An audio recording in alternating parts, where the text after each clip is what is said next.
Namaskar. I am Dr. Poonam Vase and welcome to the segment 30 Days for 30 Dental Problem Solutions and 1 Confident Smile.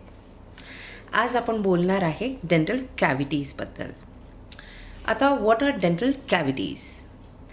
जेव्हा आपण रोज जेवण करतो तेव्हा अन्नाचे छोटे छोटे तुकडे आपल्या दातांमध्ये फसून राहतात.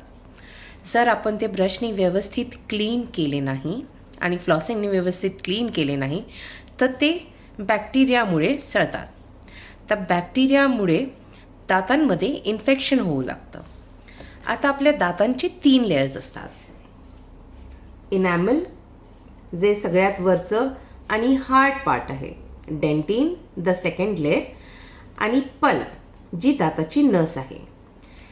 जेव्हा प्लाक आणि बॅक्टेरियानी कॅव्हिटी होते तेव्हा इनॅमलवर व्हाईट किंवा ब्राउनिश स्पॉट्स दिसायला लागतात.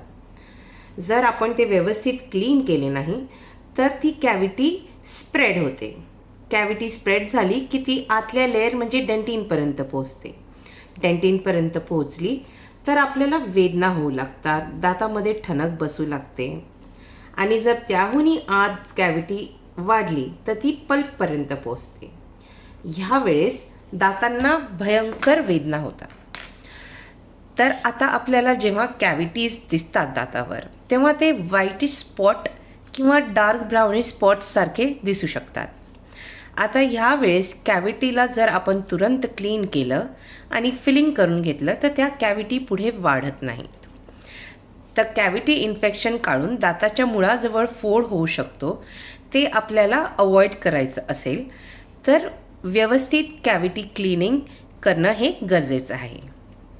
त्यासाठी आपल्या डेंटिस्टकडे दर 6 महिन्यांनी व्हिजिट करा. नियमितपणे 2दा सकाळी आणि रात्री नीट ब्रश करा. दररोज फ्लॉस करायला विसरू नका, ज्याने दातामधल्या ज्या जागा आहेत त्या व्यवस्थित राहतील. अनादर very important thing is sugary snacks खाणं कमी करायचं. गोड पेय प्यायला थोडंसं टाळायचं. त्याच्याने दातामध्ये कॅव्हिटीज व्हायचं प्रमाण भरपूर मात्राने कमी होतं. म्हणूनच दातांची ही काळजी घेतली तर आपलं हसणं सुंदर आणि निरोगी राहील.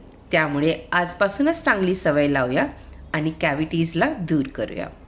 आणि जर आपल्या दातात कॅव्हिटी असतील तर please come and visit Sparkle White Dental Clinic, where all your dental problems can be solved for your perfect smile. Thank you.